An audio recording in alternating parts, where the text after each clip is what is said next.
Monday, May 6th, has issued a high risk of severe weather, and it is confirmed that it is causing damage.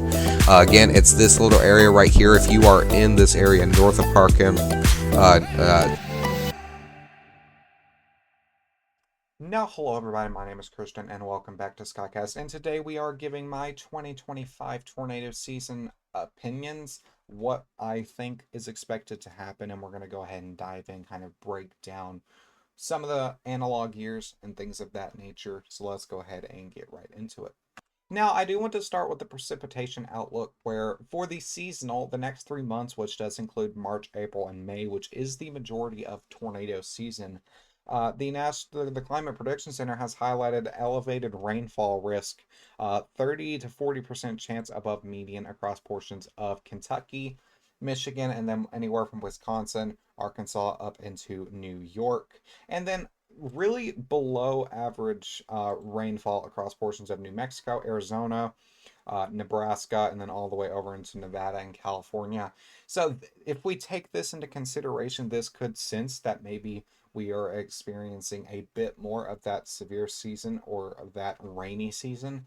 Over here towards portions of the Ohio Valley into Tennessee, Mississippi, Alabama, even Kentucky, Indiana.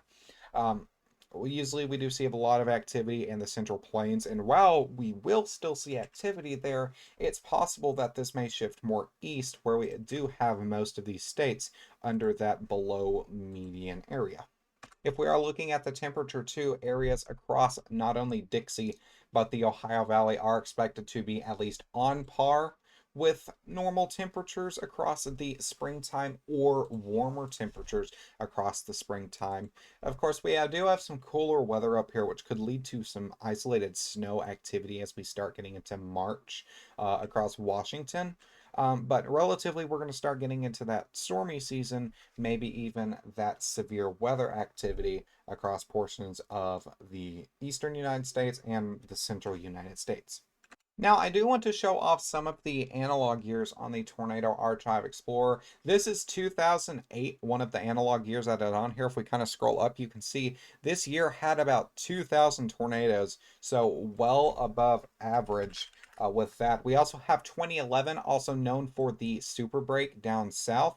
That is also one of the analog years, almost 1,800, 1,900 tornadoes with that. We also have 1974, which is also that was actually well under the tornado average, but we have some stronger tornadoes, especially many people know about the major outbreak across portions of the Ohio Valley. As you start getting into anywhere below the 90s, there's less data. Obviously, there's going to be less tornadoes, but if we start getting more into the other areas of the years where you start getting into the 2000s, you see that a lot of these analog years have either on par tornado activity or excessive.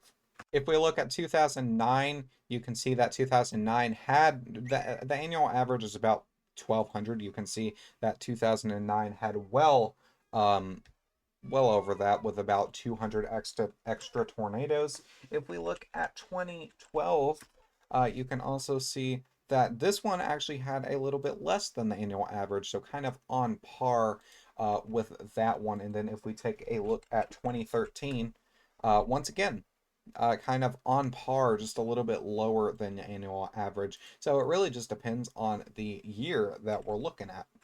Another one of the analog years was 2004, which saw almost 1,900 tornadoes. And was a very active year for areas across the United States too. Almost every state seen a tornado in this year, which is very interesting to me. So here I have circled where I think the greatest potential for tornadoes will be in the 2025 tornado season. Areas along Dixie Alley, including Mississippi, Alabama, and Georgia.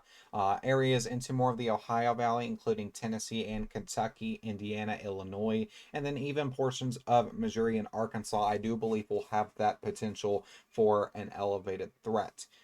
Ohio, Georgia, South Carolina, I do think those will be there on, well, this is just the way I did draw the circle, but I would put those in there too.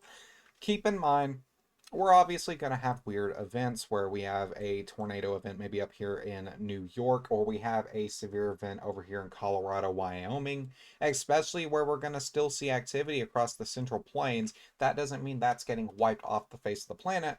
This just means that that elevated area, that kind of center of attention, will most likely be across the eastern United States, including Kentucky, Iowa, Louisiana, even areas not as far east as Virginia, but could even see some portions of West Virginia and Ohio in there as well.